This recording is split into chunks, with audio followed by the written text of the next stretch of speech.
Ქავატონთია მოგესალმებით, მე ვესალმებ ჩვენს მაყურებელს. მადლობა ამ შესაძლებლობისათვის. ხო, მე ნამდვილად არ ვიტყვი იმას, რომ ალიკოს არაფერი არ ჩაუდენია, ალიკო უნდა ჩაიდინა და რაც კადრებში ასახულდა, რაც თვითონაც აღიარა დანაშაულია, მაგრამ ეს არ არის ტერორიზმი. ეს არ არის რაღაცა ძაღლის მიერ სუნის აღების კიდე რაღაცა მომავალი ფაქტები და არც არაკაცის დაძახება და არც პოლიციელის, რომელიც იტყუება ფიცი აქვს დადებული ბიბლიაზე და იტყუება სასამართლოს წინაშე, იმის მხილებაც არ არის დანაშაული. ამიტომ ხო, ერთია დანაშაული, ამ დანაშაულისთვის ადეკვატური სასჯელი, მაგრამ მეორეა მახინჯესი, უსაზიზღრესი პოლიტიკური ანგარიშწორება, რომელიც ალეკო ელისაშვილის წინააღმდეგ იმართება. ბევრი ყოფილა ასეთი მოვლენები ცივილიზებული სამყაროს ისტორიაში და მე მგონია, რომ აი ალეკო ელისაშვილის დევნა ისეთი ქრესტომატული სამაგალითო იქნება, რომელიც აუცილებლად შევა. ქართული მართლმსაჯულების და ქართულ პოლიტიკურ ისტორიაში ცალსახად შევა, ისე როგორც მაგალითად არის დრეიფუსის საქმე შევიდა საფრანგეთის პოლიტიკურ ისტორიაში და ხადარკოვსკის და ნავალნის საქმეები შევიდა რუსულ ისტორიაში. ხო, ეს არის ძალიან კლასიკური, ძალიან მახინჯი, ბოროტი, ესეთი რაღაცა კიდე ხშირად ვიმეორებ ამ ტერმინს, მაგრამ ეს რაღაცა ვიღაცის შეურაცხყოფის გარ არის, რაღაცა მონღოლოიდური ტიპის სისასტიკით განსჭავლული მართლობის მიერ დასჯა მისი პოლიტიკური კონკურენტის. რატო ქავატონთია ზუსტად კონკრეტულად ვერ გეტყვით? არის ხო რაღაცა სურათები, იმის რა ქვია, სურათები რა, რაღაცა ფრაგმენტები, რაღაც მოვლენები. ალეკო მებრძოლი კაცია, ძალიან მებრძოლი კაცია, ალეკო ჩემი მეგობარია, ჩემი თანამებრძოლია და მართლა მებრძოლი კაცია, თავდადებული კაცია. არაფერზე უკან არიხევს. ერთი არის მისი პირადი განადგურების მცდელობა და მას ანადგურებენ. უნდა ესმოდეს ჩვენ მოქალაქეებს, რომ ხო, ალეკომ რაღაც დანაშაული ჩაიდინა. ოღონდ ეს დანაშაული არ იყო ტერორიზმი. ტერორიზმად შერაცხეს, ისე რომ არაფერი არ ამტკიცებს, ტერორისტად შერაცხეს, 13 წელი მიუსაჯეს და კიდე ხუნძლავენ საქმეები და ამის მიღმა მინდა გითხრათ, რომ ალეკო ელისაშვილი უკვე არის მისჯილი. მას მისჯილი აქვს კონკრეტული სასჯელი აი ამ აბსურდული ბრალით. მაგრამ ვერც ერთი უფლებით ვერ სარგებლობს, რითიც სარგებლობენ უკვე მისჯილი ადამიანები. ვერც ერთით, ვერც ოჯახის წევრებს ვერ ხვდება, ვერაფერს ვერ აკეთებს. ანუ ეს არის ჩვეულებრივი პიროვნების განადგურების კამპანია. ეს არის ოპერაცია, რომელშიც მიზანი არის, რომ ალეკო ელისაშვილი გაანადგურონ მორალურად და ფიზიკურად. კიდევ ერთხელ ვიმეორებ, არ არის აქ სამართალი არსად არ ფიგურირებს მთელ ამ პროცესში. აქ ფიგურირებს ერთი რამე, რომ აი ეს კაცი სამაგალითოდ, იმიტომ რომ მის წინააღმდეგ ვიღაცას რაღაცა აქვს, რომელიღაცა ქვიშის კარიერის გენერალს ან კიდევ ვიღაცა სხვა საწოდაობას, მაგრამ ამის პარალელურად ეს არის სამაგალითო დასჯა. სამაგალითო დასჯა, როგორც დრეიფუსის საქმე იყო ანტისემიტიზმის ყველაზე მძაფრი მაგალითი, როგორც ხადარკოვსკის დასჯა პუტინის მიერ იყო კონკრეტული მისიის მატარებელი, რომ ყველა ვინც იმ ქვეყანაში 90-იანების მერე კაპიტალს ფლობდა და რაიმე პოლიტიკურ პრეტენზიას გამოთქვას, მას გაანადგურებს პუტინი. ზუსტად ეგეთი მაგალითია, რომ შეუპოვარი მებრძოლი გულწრფელად დაპირისპირებული ადამიანი ივანიშვილის წინააღმდეგ აი ამ ბედისკენ წავა. ეს არის ყველა იმ ადამიანისთვის სამაგალითო საჩვენებელი, როგორც ალეკოსთან ერთად სხვა ასეთი პატრიოტები არიან, ელენე ხოშტარი არ მინდა გამომრჩეს და სხვა ნიკა მელია და სხვა. სამაგალითოდ სჯის ამ ხალხს, რომ ყველა სხვა ადამიანს, ვინც პოლიტიკას ვაკეთებთ ამ ქვეყანაში და ვიბრძვით იმისთვის, რომ ეს ქვეყანა როგორც ქრისტიანული დემოკრატიული სახელმწიფო გადარჩეს, როგორც ცივილიზებული სახელმწიფო უბრალოდ გადარჩეს და არ გახდეს ნაწილი ამ რაღაც მონღოლური იმპერიის, ყველას ჰქონდეს მაგალითი, რომ აი ესე გაგანადგურებს. იმ განსხვავებით, რომ ალეკო ელისაშვილი თითქოს თავისი ფეხით წავიდა სასამართლოში იმისთვის, რომ მერე ციხეში წასულიყო, რაღაც თავისი ფორმით გამოხატა პროტესტი რეჟიმის წინააღმდეგ და ჩაიდინა დანაშაული. კიდევ ერთხელ ვიტყვი, არა ის დანაშაული, შეუფერებელი პატიმრობის წლები აქვს მას შეფარდებული, მაგრამ დანარჩენები, ვინც თქვენ ახსენეთ, პოლიტპატიმრები, ისინი აბსოლუტურად უდანაშაულოები არიან და დანარჩენ ლიდერებსაც ელოდებათ ციხე ეგრეთ წოდებული საბოტაჟის მუხლით იმაში, რომ ისინი თანამშრომლობდნენ საქართველოს მეგობარ სახელმწიფოებთან. თაზო, აი ესეც წარმოუდგენელია. გაჩერდა ეს პროცესები სხვათა შორის მოულოდნელად, ამას რას მიაწერთ თქვენ, როგორ ხედავთ ლიდერების საქმის მოულოდნელი დაჩქარება, ფორსირება და უცებ მოულოდნელი შეწყვეტა და შენელება ამ პროცესის, რას უკავშირდება, რას ფიქრობთ? ვერაფერს ვერ გავშვებ, არაჯანსაღი ფსიქიკის ადამიანების ფსიქიკის ანალიზი არის ფსიქიატრების საქმე. მე ამას ვერ გავაკეთებ. მე ვიცი რომ ყველაფერი ის რაც ხდება საქართველოს აბსოლუტურად ყველა პოლიტიკური ლიდერის თავს, რომელსაც აქვს უნარი რომ ივანიშვილი პოლიტიკურად ამ ქვეყანაში დაამარცხოს და ეს ქვეყანა გაანთავისუფლოს და ასეთია ყველა ვინც განსაჯდელი სკამზე ზის, მამუკა ხაზარაძეს, ბადრი ჯაფარიძე და სხვები, მათ წინააღმდეგ არის აბსოლუტური აბსურდი, ეს კიდე ხა ეს კიდე გაცდა, ეს კიდე სხვა ჟანრია, ეს არის რაღაცა კიდევ ერთხელ ვიტყვი იგავარაკების და ზღაპრების ეპოქის, ლეგენდების ეპოქის სადამსჯელო ოპერაცია, როცა არაფერი არ არსებობს, არაფერი. ფანტასტიკის ჟანრია. მე როგორც ჟურნალისტი თასო ძალიან ხშირად მიფიქრია, რომ ამ პროცესებზე სიარული ღირს მხოლოდ იმიტომ, რომ მე ძალიან საინტერესო ესეები დაწერო და დარჩეს საქართველოს ისტორიის სამარცხვინო ფურცელში კი არა, რაღაც ტრაგიკომიკურ ნოველებად ეს ისტორიები. იმ დღეს ბატონი ბადრი ჯაფარიძე იხსენებდა, მოწმე მოიყვანეს, რომელიც ხელს ადებს ბადრი ჯაფარიძეს, როგორც ეგრეთ წოდებულ საბოტაჟნიკს, მაგრამ ვერ ამბობს მან რა დააშავა, თქვა რომ ის იქ იდგა და ეს არის მისი დანაშაული. ან ზურა ჯაფარიძე რაში ჟეშტების ენით ლაპარაკობდა და ამიტომ ის ატიმარი ან გიორგი ვაშაძე იღიმოდა და ამ ღიმილით ადასტურებდა რომ დიახ ჩვენ ყველას გვინდა რომ საქართველოს დღევანდელი მმართველი რეჟიმი დაასრულდეს და გამოდის რომ ყველა ამ სურვილებში დამნაშავეები ვართ და ციხეში უნდა წავიდეთ.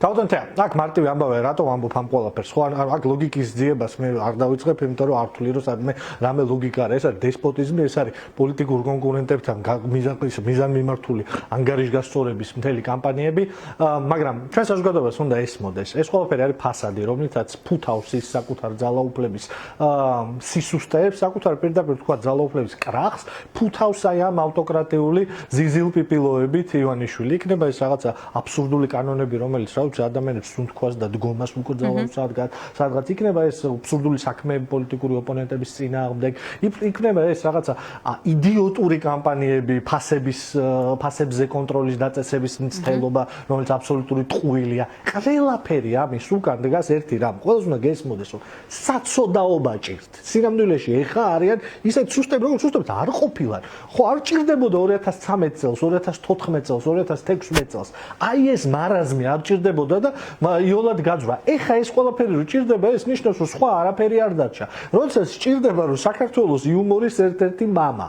ხო, რა, მე ესე მოვიაზრებ. ვიღაც მოწოს, არ მოწოს, რაღაცა უცნაური დისკუსია დაიწყო ლიტერატურული ნოდარ დუმბაძეზე. ნოდარ დუმბაძე ხო ვიღაც შეიძლება მოწოს, ვიღაც არა, მაგრამ მართლა ერთ-ერთი მამაა ქართული იუმორის, თანამედროვე ქართული იუმორისტული ჟანრის ერთ-ერთი მამა.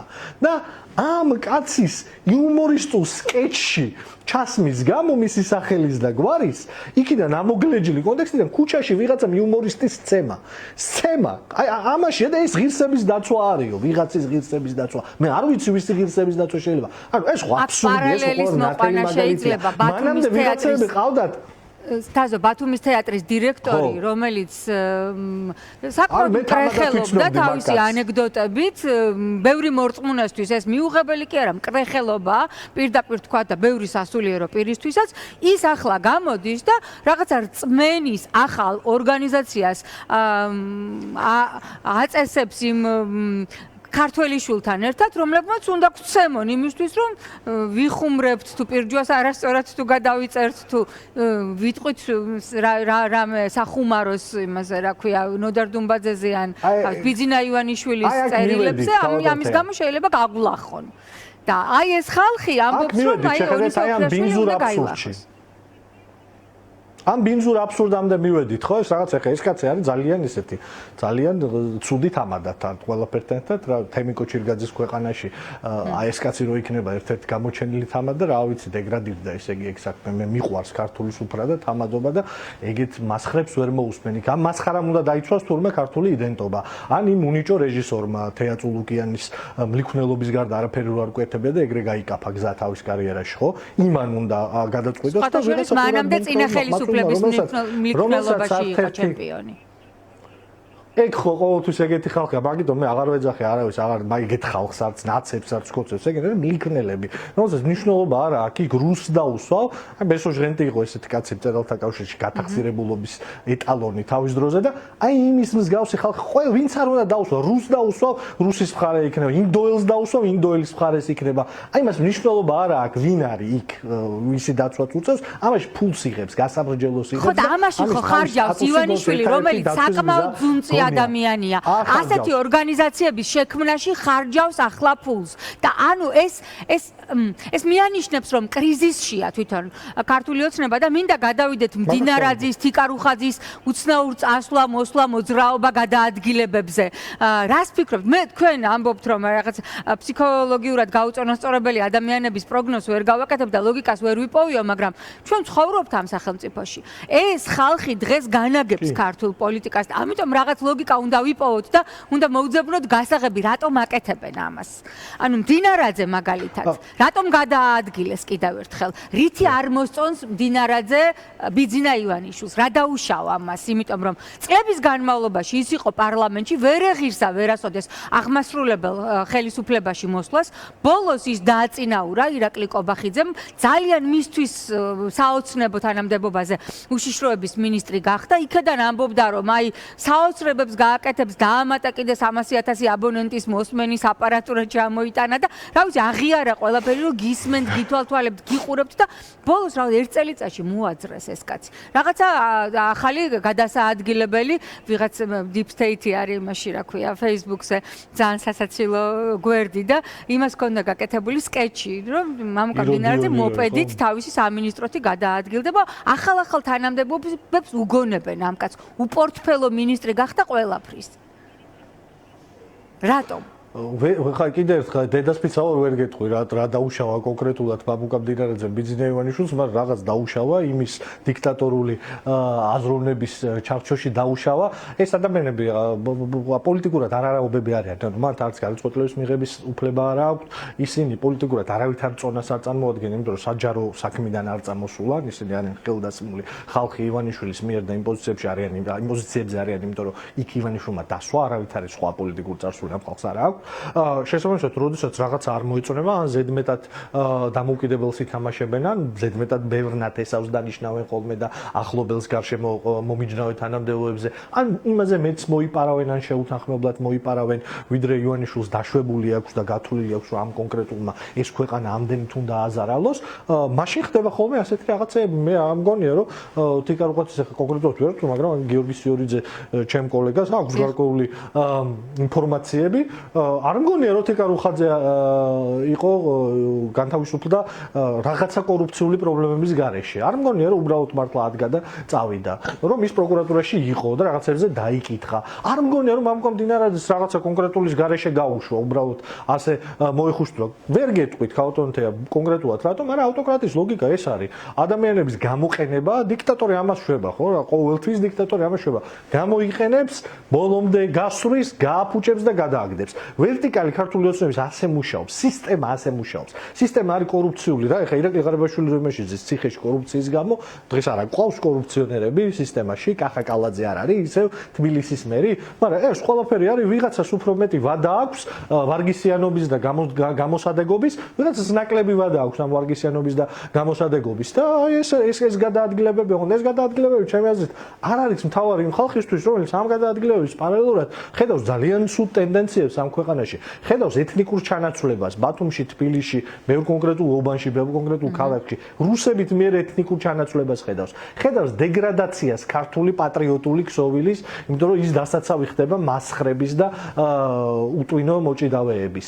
ხედავს ფასების კონკრეტულ კატასტროფულ გრევას, ხედავს მისი ცხოვრების გაუარესებას, ხედავს იმას, რომ ის ცხოვრობს უფლებო ქვეყანაში, ის ვერ ცხოვრობს უკეთესად, ანუ რაღაცა სოციალური კონტრაქტი რომ არსებობდეს, რომ ხშირად უნდა აი აქ მიდის ხოლმე შედარება, ხო ჩვენ ხშირად ვამბობთ, რომ ეგ რაღაცა ილჰამ ალიევით უნდა რომ მიიღოს ცივილიზებულმა სამყაროს და ილჰამ ალიევს სოციალური კონტრაქტი აქვს თავის საზოგადოებასთან, ბოდიშვილი ხდება. ქართული საზოგადოება შეთანხმდა, ანუ ივანიშვილმა შეცვალა ეს სოციალური კონტრაქტი. ანუ ქართული საზოგადოების უმრავლესობა დათანხმდა იმას, რომ საქართველო აღარ მიდის ევროკავშირისკენ, საქართველო აღარ არის დემოკრატიული ქვეყანა, საქართველო უერთდება რუსეთს და ხდება მისი უკანაეჟო ვასალური სახელმწიფო, რომ საქართველოში შეიძლება იყოს კანონები, რომელთაც ადამიანური უფლებები აღარ არსებობს, ამაზე შეთანხმდა, არ შეთანხმებულა. ამის ილუზიას ქმნის ივანიშვილი, ის ქმნის ილუზიას, რომ საქართველოში არსებობს აი ეს ახალი სოციალური კონტრაქტი, ახალი შეთანხმება ქართულ ხალხს და მის ხელისუფალს შორის, რომ მოსულა ყველაფერი, რომ ივანიშვილმა ჩამოაყალიბოს შთამომავლობითი მმართველობითი სისტემა, სადაც ის არის მარტო და მის გარშემო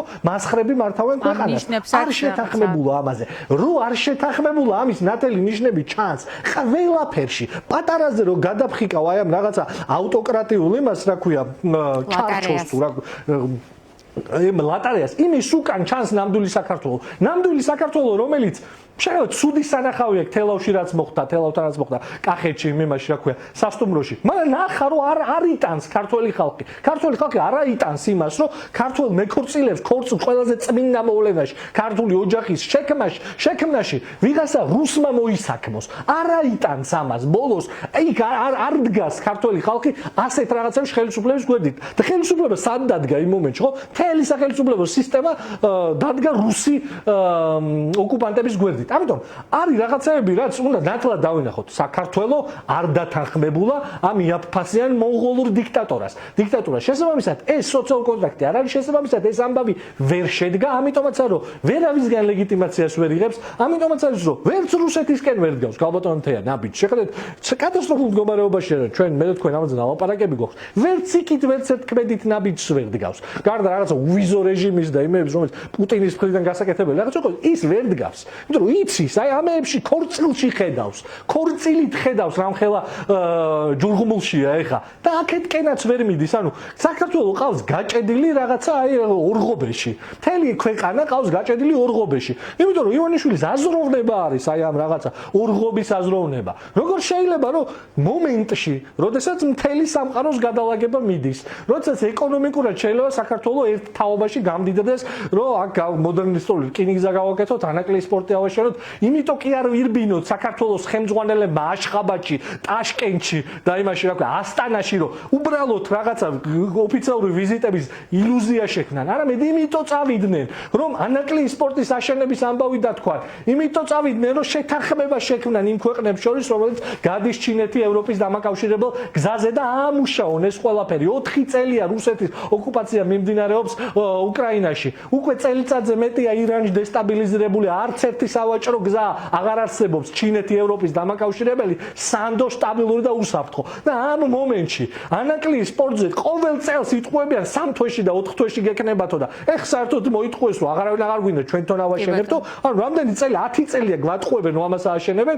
რკინიგზას მართავდა ადამიანების ჯგუფი, რომლებიც მოდერნიზებას კი არ აკეთებდა რკინიგზისა, რომ ჩვენი პოტენციალი გამოგვეყენებინა.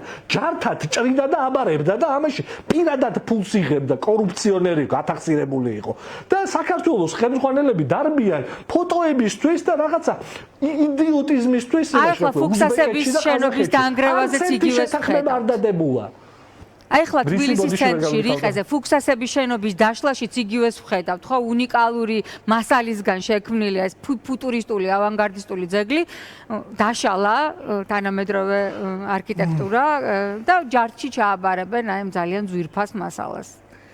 ისევე როგორც რა ხო, ნუ თუ ალუზიას გავუკეთებთ კი, მაგრამ ვერ დაგეთანხმებით მასშტაბში ბოდიშის მოხდით ანაკლიას არ ვადარებ, არა, უბრალოდ მაგალითი მოვიყვანე ახლა მიდის. რკინიგზის დაქცევაზე ამ ქვეყნის და ერთი კონკრეტული შენობის, რომელიც ვიღაც შეიძლება მოწონდეს, არ მოწონდეს, მე ამ შენობას მაშინაც როდესაც წინა პრეზიდენტმა, მესამე პრეზიდენტმა ამ ქვეყნის ააშენა იმ ადგილას, სადაც ის არც ორგანული არ იყო, არც სწორი არ იყო და რაღაცა ეს გვიანი აბსოლუტიზმის ნიშნებს ატარებდა და მეც არაფერს მაშინაც არ მომწონდა და ზუსტად იგივენაირად არ მომწონს ეხა მისი ასე უზნეოდ დაშლა როგორც ხდება აი ესე ბანდიტურად გადაყიდვა და ბოლოს დაშლა იმიტომ რომ იმის ადგილას აშენდეს რაღაცა სასტუმრო კაზინო აი ეს არის და ეს არა ამაზე არ მინდოდა შეჩერება უბრალოდ არც მაშინ არ მომწონდა არც ეხა არ მომწონს სხვაგან მივალ რა ქალბატონთია რამოდენიმე ათეული ვიზიტი ჩაატარეს ამათმა შუა აზიის ქვეყნებში შუა აზიის ქვეყნები ძალიან მნიშვნელოვანია ვიღაცები ქილიკობენ ამაზე მე არ მექილიკებ იმიტომ რომ შუა აზია ჩვენთვის სტრატეგიულად მნიშვნელოვანია ის არის გზის უდიდესი ნაწილი იმ გზისა რომელზეც გვინდა რომ საქართველო ერთთაობაში გამდიდრდეს და რომელზეც მთელი ქართული სახელმწიფო უდიდეს ფსონს დებს და ქართული საზოგადოება და კონსტიტუციური საკითხი და მთელი სამყარო საქართველოს რამე ფსონს დებს ეს არის აი მისი დაკავშირებადობის ფუნქცია ამ დაკავშირებადობის ფუნქციაში შუა აზიის ქვეყნები არიან გზის ნახევარზე მეტი ამიტომ მათთან არათუ სტრატეგიული ურთიერთობა, არამედ ორგანიზაცია უნდა შევქონათ საერთო, რომელიც რა ვიცი, რა ქვია, საბაჟო გადასახადებს და სხვა მარტივს გახდის ტვირთების ბრუნვას ამ ერთ ქვეყანაში, ამ ბევრ ქვეყანაში ერთ გზაზე. ამის მაგივრად მიდიან და რაღაც განათლების მინისტრებს შორის დებენ შეთანხმებას, ხალხო, თურქმენეთი ეხლა რა დიდი პატივის წემით თურქმენულ სუვერენიტეტთან, მაგრამ თურქმენეთთან განათლების რა შეთანხმება შეიძლება დავდოთ? ეს არის ქვეყანა, რომელიც ამის წინა დიქტატორის დაწერილ წიგნს რუხნამას სკოლა ასწავლებს დედაენასავით და თვეების სახელები აქვს ოჯახის წევრებად განაწილებული და რეკორდებს ამყარებს იმაში რა ქვია ყველაზე მაღალი დახურული ეშმაკის ბორბალის მშენებლობაში გინესის რეკორდებს ამყარებს ეხლა ეს ხო სიგიჟეა განათლებაზე როგორ უნდა ვილაპარაკო მაგრამ ტრანზიტულ საკითხებზე უნდა ვილაპარაკოთ ექსპორტზე და ამაზე არ მიდის ლაპარაკი უზბეკეთი არის უდიდესი შესაძლებლობების ქვეყანა უზბეკეთთან უნდა ვილაპარაკოთ აგრეთვე იმაზე რომ ერთი რაღაცა საერთო სისტემა გქონდეს რომელიც მარტივს გახდეს ამ ტვირთების გამოტანას. ამის მაგივრად ვლაპარაკობთ სიგიჟეებზე. ამაზეა ლაპარაკი. ეს ხალხი არიან ვოდებილების თეატრი, მასხრობით დაკავებული და ამის პარალელურად ჩვენი საზოგადოება უბედურდება, ღარიბდება და კარგავს ყველანაირ შანსს რომ გახდეს ცივილიზებული სამყაროს ნაწილი და ერთ თაობაში ნახოთ მართლა გაბწყინებული საქართველოს, გამდიდრებული საქართველოს, მატერიალურად მდგრადი საქართველოს მოქალაქე. თაზო აი სწორედ ამ ტალღასთან მიხვედით, რაზეც მინდოდა შემდეგი კითხვა დამესვა Just Security, აი ამ ძალიან გავლენიან ანალიტიკურ გამოცემაში გამოქვეყნებულ წერილზე მინდა ვისაუბროთ. შეერთებული შტატები და ევროკავშირი აუცილებლად უნდა შეერთებულმა შტატებმა და ევროკავშირმა უნდა გაიღვიძონ, რომ დაიცვან საქართველო, წერენ გავლენიანი ამერიკელი პოლიტიკოსები, საქართველოში ყოფილი ელჩი იანკელი და შეერთებული შტატების სახელმწიფო დეპარტამენტის ყოფილი მაღალჩინოსანი დევიდ კრამერი. შეერთებული შტატების და ევროპის დემონიზაცია არს უხსნის რუსეთს, ჩინეთს და ირანს საქართველოში წერენ ისინი და დანარჩენი უკვე გრძელდება მაყურებელმა ალბათ საინფორმაციო საშუალებებში მოისმინა ამ წერილის შინაარსი ვრცლად, პატარა მონაკვეთს წავიკითხავ. ავტორები წერენ, რომ მათი შეფასებით მმართველი პარტიის ქართული ოცნების მიზანია ქვეყანაში ერთპარტიული მმართველობის ჩამოყალიბება. ისინი საუბრობენ სამოქალაქო საზოგადოების, მედიის, ოპოზიციის მიმართ განხორციელებულ რეპრესიებზე და აცხადებენ, რომ დასავლეთმა საქართველოს საკითხი მეტი ყურადღებით უნდა განიხილოს და საუბრობენ ცხადია იმ სანქციებზე, რომელიც აუცილებლად უნდა შეეხოს უფრო მკაცრად ბიძინა ივანიშვილს და მის გარემოცვას. ხომ არ მიგაჩნიათ, რომ ასეთი ტიპის წერილები, თუნდაც ოპოზიციისგან ბევრჯერ უნდა მოითხოვოს კრიტიკულმა ისტაბლიშმენტმა საქართველოში, რომ ეს ნამდვილად შეეხოს ბიძინა ივანიშვილს. სხვა არაფერი არაჩერებს ამ კაცს ავტორიტარიზაციისკენ მიმავალ გზაზე, ესეც ფაქტია. კალდოთია ძალიან გულწრფელად ვიტყვი ბატონ კელი და ბატონ კრამერი არიან ამ ქვეყნის ძალიან ძველი მეგობრები და ნამდვილი მეგობრები და ისინი უმაღლეს მეცნიერულ დონეზე იკვლევენ ამ ქვეყანას და ეს მათი მოსაზრება პატივსაცემია. მე ვარ მოქმედი ქართული პოლიტიკოსი. მე ვერ გეტყვი სხვა ქვეყნამ უნდა დაასანქციონოს თუ არა ივანიშვილი და ეს ყოველ შემთხვევაში ჩემი მთავარი პოლიტიკური მიზანი ამ ქვეყანაში არ არის და გულწრფელად გეტყვი რომ არ მგონია რომ ეს ის ერთადერთი ინსტრუმენტია რომელიც აქ ყველაფერს შეცვლის, იმიტომ რომ ნებისმიერი ასეთ დასანქცირების შემდეგ ბევრად უფრო ამაზრდზენი ხდება პროცესი. ეს გადასაწყვეტია. ანუ უფრო საშიში ხდება რეჟიმი ასეთ დროს თქვენ ვფიქრობთ? უფრო საშიარა, უფრო საზღარი ხდება, უფრო მეტ იქნევს, უფრო მეტად ადამიანს აპატიმრებს, მაგრამ ეს იმას ანიშნავს, რომ ის არ უნდა დაასანქციონოს. ეს არ არის ჩემი საქმე. ნება მიბოძეთ, რომ ამაზე რაღაცა ამაზე შორს არ წავიდე ამის თქმაში, მაგრამ მოსაზრებაში, რომ საქართველოს უნდა გადაარჩინოს, ქართული სახელმწიფო უნდა გადაარჩინოს მისმა ნამდვილმა მეგობრებმა ევროკავშირში და შეერთებულ შტატებში ამ მოსაზრებას ცალსახად ვეთანხმები და ვიზიარებ.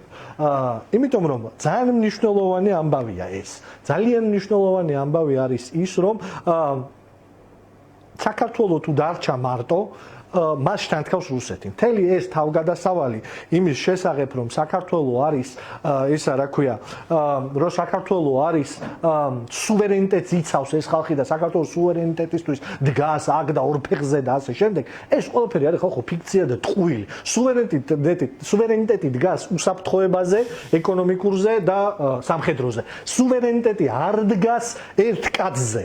არასდროს არსად ვერ დადგება ისეთ კაცზე, თან რომელსაც პოლიტიკა ზერელეთ ესმის. სუვერენიტეტი დგას უსაფრთხოებაზე და უსაფრთხოების გარანტია იყო ჩვენთვის ჩრდილოატლანტიკური ალიანსის ყოველთვის და შეერთებული შტატები ჩვენი სტრატეგიული პარტნიორი, იმიტომ რომ რუსეთს ეშინია ძალის, რომელიც მისი მასზე ძლიერია და ეკონომიკური უსაფრთხოების გარანტია ჩვენთვის იყო ერთის მხრივ ევროკავშირის წევრობა და მეორეს მხრივ იმ ფუნქციის შეძენა, რაც არის შუა დერეფნის ფაფანში აი ამ გამტარიანობის ფუნქციის შეძენა. ყველაფრის წინააღმდეგ მიდის ივანიშვილი და საქართველოს სუვერენიტეტის სინამდვილეში დღითი დღე ქრება. სუვერენიტეტი არის რუსეთის წინააღმდეგ ამ ქვეყნის დაცვა პირველ რიგში და შენ როდესაც ყავს ხელისუფლება, რომელიც 24 საათი პარტნიორებს ლანძღავს. აი, სუფთა ეკონომიკური არ წავალ კიდე ბევრჯერ გვაქვს მე და თქვენც კი ერთმანეთთან ამაზე ნალაპარაკი, მაგრამ ერთ კონკრეტულ მაგალითს მოვიყვან მაგალითს, როდესაც საქართველოს მთავრობის ერთი დაჯგუფება, ან ყველა აბსოლუტურად საზღვარგარეთ წავა რაღაც კონფერენციაზე, აბუ-დაბიში იქნება, ანტალიაში, ჯანდაბაში თუ აშხაბადში, ყველგან მაინც ერთ და იგივე იმეორებენ, რასაც ნატოში იმეორებენ, რომ იცი რა, საქართველოსთვის მთავარი ფუნქცია ეს არის დაკავშირებადობა, ეს რაღაც ახალი ის მოუპიკრა. დაკავშირებადობა არის ჩვენთვის მთავარი ფუნქცია. ეხლა შეხედეთ მარტივია, რუკა ყველას აქვს, დაჟე შალვა პაპუაშვილმაც იცის რუკა როგორ გამოიყურება, ხო, მსოფლიოს. ჩინს რას აკავშირებს საქართველოს აი ეს გზა, შუა დერეფანი რას აკავშირებს ერთმანეთთან? ჩინეთის ძირითადად ჩინეთის ეკონომიკურ სიმძლავრეებს და კომერციულ ტვირთებს და ბრუნვას აკავშირებს ევროკავშირთან, რომელიც უმსხვილესი ეკონომიკური სუბიექტია და ჩინეთის მსხვილი სავაჭრო პარტნიორია. აი ამ ორ წერტილს აკავშირებს ერთმანეთთან. ეხლა თქვენ წარმოიდგინეთ, რა სჭირდება ამას? ამას სჭირდება, როგორც ვთქვით, ანაგლის სპორტი, მოდერნიზებული რკინიგზა, კარგი შეთანხმება შუა აზიის ქვეყნებთან, რომ არ იყოს 700 სხვადასხვა სატარიფო მოდელი და ყველაფერი შეიძლება სტაბილურობა ამ გზაზე, ხო? სტაბილურობა სხვადასხვა ფორმით, ანუ აზერბაიჯანი ინარჩუნებს სტაბილურობას რაღაცა რეჟიმით, რა რეჟიმით მართავს დღეს იმ ქვეყანას, მათ შორის შეერთებულ შტატებთან ურთიერთობის დალაგებაზე, სომხეთთან ურთიერთობის დალაგებაზე, შუა აზიის ქვეყნები მეტნაკლებად რაღაცა ავტოკრატიული რეჟიმებით ინარჩუნებენ ამ სტაბილურობას, საქართველოში ამ სტაბილურობას ვერ ხო ხედავთ რომ ვერ ინარჩუნებს. აი ეს დიქტატორი ავტოკრატიის სტაბილურობის შენარჩუნება. და რისი თქმა მინდა?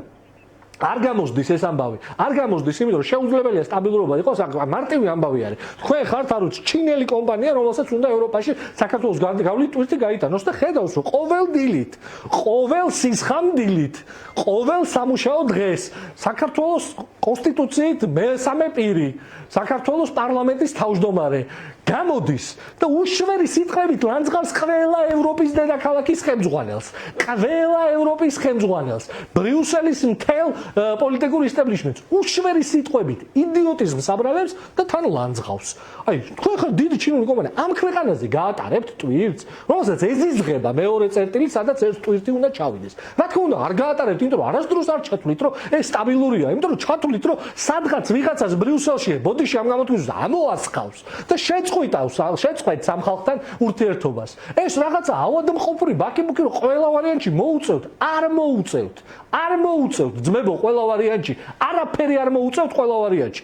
ყელში რო ამოვიდეს არ არის, არავინ არ გაატარებს აქ ტვირთს, იმიტომ რომ არ არის ქვეყანა სტაბილური, იმიტომ რომ არაფერი საღაზრში არ ჯდება. სტაბილური კი არა, საღაზრში არ ჯდება, რომ უმაღლესი თანამდებობის პირი ამ ქვეყნის, რომელიც საკუთარ თავს ამათვლის. მე და თქვენ ქალბატონო თეა, მაგრამ არ ვაღიარებ და არ თვლით რაღაცეებად შეიძლება ესე იყოს, მაგრამ ის ხო თulis, იმას ხო აცვია იგი დგას იმ ტრიბუნაზე.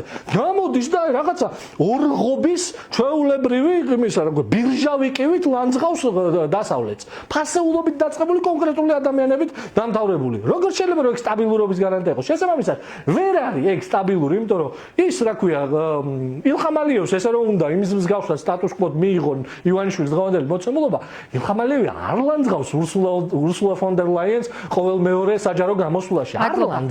არ ლანძღავს შეერთებული შტატების პრეზიდენტებს. არ ჭირდება ეს, იმას სხვანაირად აქვს სტაბილურობა და ივანიშვილის ეს ვოდევილური საცოდაობა, რასაც ის დღევანდელი ქართული ავტოკრატია ქვია, არ არის სტაბილური, არ არის მდგრადი, არ გამოუვიდა ეს ამბავი. კიდევ ხო არ დათანხმებია ეს ხალხი, მათ შორის მისი ამორჩეველი ამ ამბავს. შესაბამისად, არასდროს არ გამოუვა ეგ დაკავშირებადობა, როცა დაკავშირების ერთ წერტილზე იძახი, რომ ის არის ჩემი პარტნიორი და მეორეს ლანძღა უშუალო სიტყვით. უბრალოდ არ გამოვა.